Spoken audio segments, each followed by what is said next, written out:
자취하니까 돈을 써야 될 것이 너무 많은 것 같다. 월세라든지 생활비라든지 음식값이라든지 난방비와 전기세를 내는 것도 장난이 아니었다. 아르바이트를 하고 있긴 했었지만 돈은 금세금세 빠져나갔다. 난 통장 잔액을 멍하니 바라보았다. 이번 달 역시 빠듯하게 살아야 할 것 같다. 어디서 현금 다발이라도 떨어졌으면 좋겠다. 그런 쓸모없는 생각 따위를 하면서 컴퓨터 앞으로 앉아 인터넷을 둘러보았다. 난 마땅히 할 게 없어 여러 사이트들을 의미 없이 둘러보고 있는데 눈에 띄는 글이 있었다. 1011회 로또 당첨자 1명 208억 수령. 이럴 수가. 208억? 부러움 가득한 표정으로 그 글을 클릭하니 당첨자 소감이 짤막하게 적혀 있었다.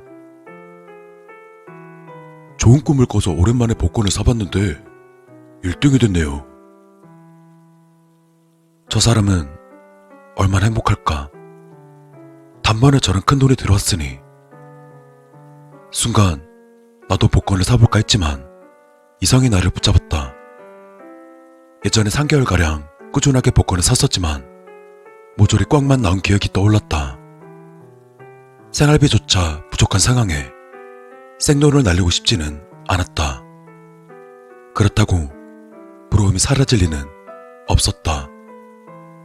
괜히 난 미련이 남아 검색창으로 1등 당첨금 또 1등 당첨자들을 검색하기 시작했다. 난 멍하게 한참을 그러고 있다 보니 신기할 만큼 눈에 띄는 점이 있었다.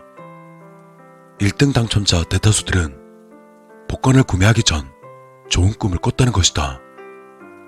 조상님 꿈부터 피 흘리는 꿈, 또 돼지 꿈까지. 꿈의 내용은 상당히 다양했지만 모두 길몽이라는 공통점이 있었다. 고작 꿈을 좋게 꿨다고 1등에 당첨됐다는 것이 믿겨지진 않았지만 수많은 글들을 보니 묘하게 신뢰가 갔다.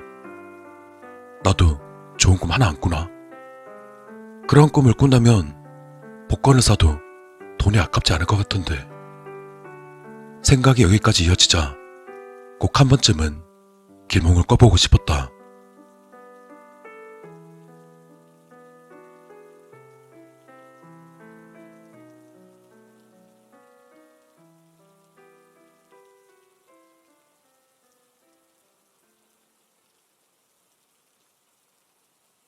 난 혹시나 싶어 인터넷에 길몽을 끄는 방법을 검색해보니 역시나 대다수가 헛소리거나 광고들 따위였다. 그러다 그럴싸한 글을 발견했다. 내가 찾던 글인 것 같았다. 난 망설임 없이 클릭했다. 사람들은 꿈을 쉽게 잊는 경우가 많습니다. 길몽을 껐는데도 행운을 잡지 못하고 날릴 때가 있는 법이죠. 아침에 눈 뜨자마자 조금 전 꾸었던 꿈을 잊지 않으려 글로써 적어 놓으시면 어떻겠습니까? 어느 날 만약에 길몽을 꾸게 된다면 기회를 잡을 수 있을 겁니다. 당연한 말이었지만 충분히 일리가 있었다. 꿈을 기억하기만 한다면 언젠가는 길몽을 꿀 테니까. 귀찮겠지만 길몽에 대한 호기심 때문에 앞으로 난 어떤 꿈을 꾸는지 글로써 적어 보기로 결심했다. 하지만 2주간 넘게 하찮은 꿈만 꾸게 되었고 별다른 효과는 없었다. 그러다 그만 포기할까 생각이 들 때였다. 그날은 정말 특이한 꿈을 꾸었었다. 집에서 청소를 하고 있던 꿈이었는데 어디선가 불쑥 나타난 개안이 나를 칼로 마구 찔렀다. 온 사방은 내 피로 뒤덮였고 나는 고통 속에서 몸부림치다 결국 죽으면서 깨어났다. 내가 태어나 이렇게 생생한 꿈을 꾼 것은 처음이었다. 난 곧바로 인터넷 검색을 해보았다. 피 흘리는 꿈은 재물이 들어오는 길몽입니다. 피를 많이 흘릴수록 좋습니다. 스크롤을 내릴수록 긍정적인 내용들만 한가득 나왔다. 드디어 내가 길몽을 꾸다니. 심지어 오늘은 복권을 추첨하는 날인 토요일이었다.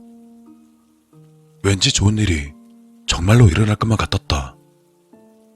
만약 복권에 당첨된다면 집에 있는 가구들부터 바꿔야겠다. 이 삐걱거리는 컴퓨터 의자부터. 달콤한 공상을 하다 보니 어느덧 아르바이트를 하러 갈 시간이 되었다. 그제야 마음이 현실로 돌아온 난 불이 나게 집을 나오다가 우편함에 꽂혀있는 종이를 발견했다. 난방비와 전기세 고지서. 항상 아껴 쓰기 때문에 큰 금액은 아니었지만 가슴이 아픈 건 어쩔 수가 없었다.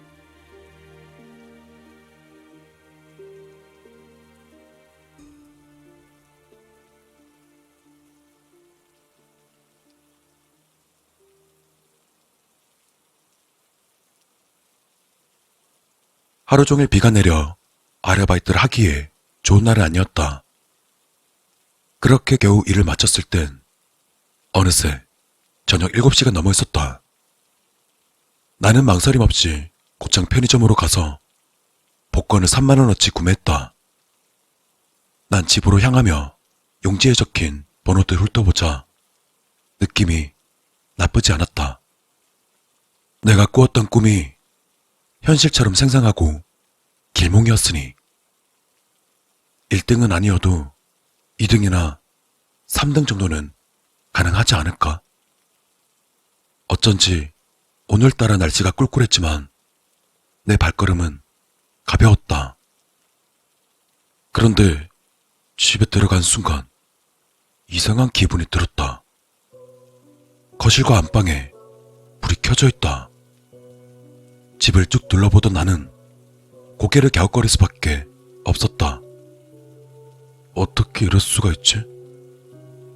전기세 때문에 냉장고를 제외하곤 항상 전기를 끊어놓고 외출하는데 쉽게 말이 안 되는 상황이었지만 길몽을 꾸게 되어서 워낙 들뜬 상태였으니 난 그렇게 생각하고 곧바로 TV를 켰다. 아직 추첨 시간까지 20분이 남은 상태였다.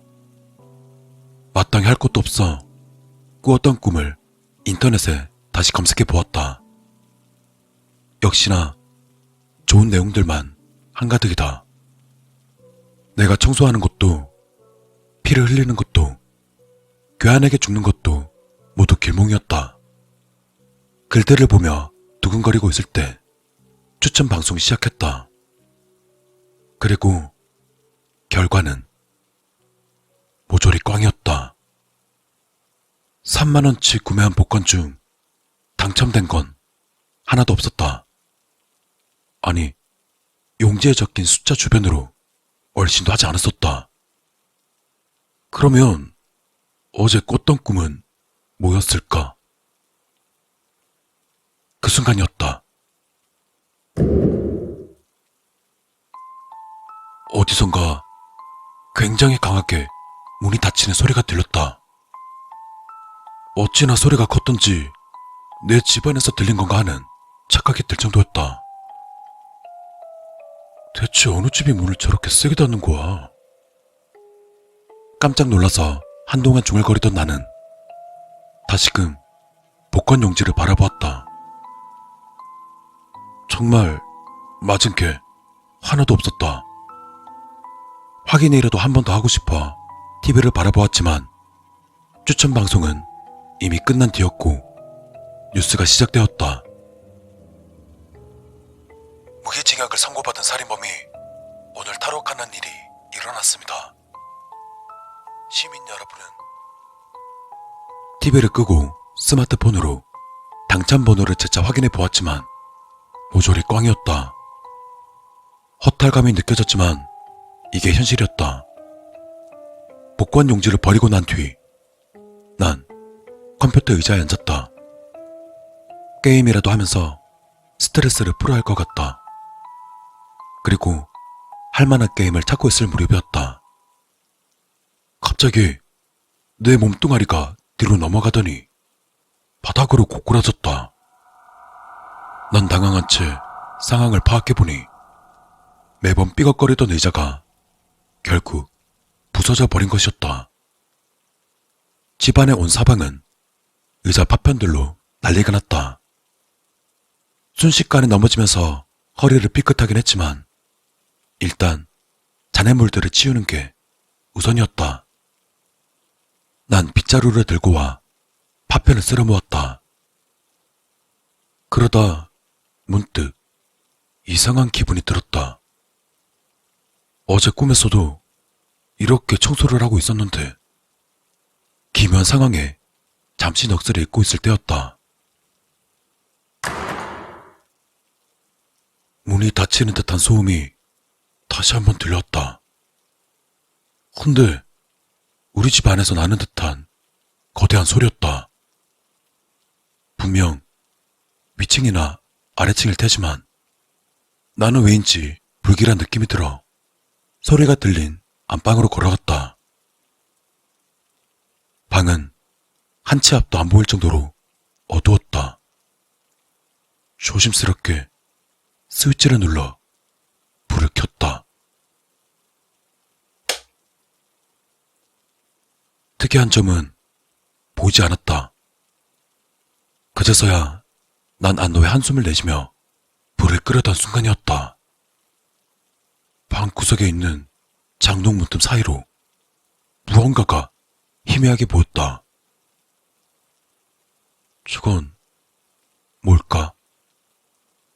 동그란 물체였는데 어두워서 무엇인지 쉽게 구분되지 않았다. 한동안 그 물체를 주시하던 난 마침내 깨달았다. 저건 사람의 얼굴이었다.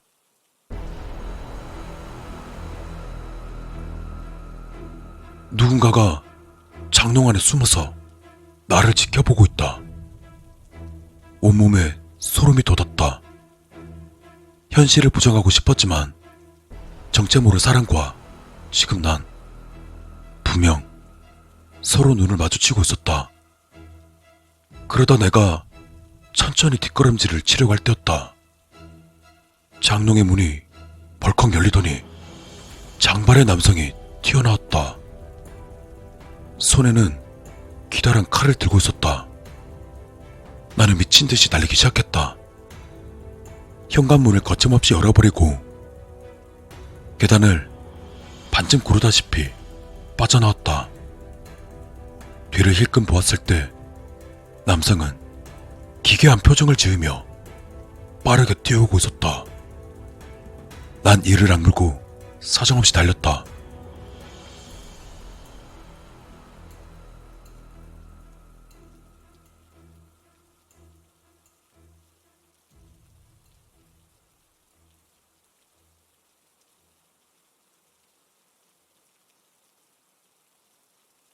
입구, 인파가 많은 곳까지 달려왔을 때야 나는 숨을 몰아쉬며 경찰에 신고할 수 있었다.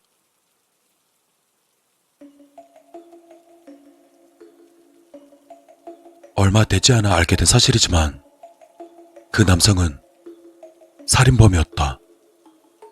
그리고 난 정말 운이 좋았다고 덧붙여 주었다.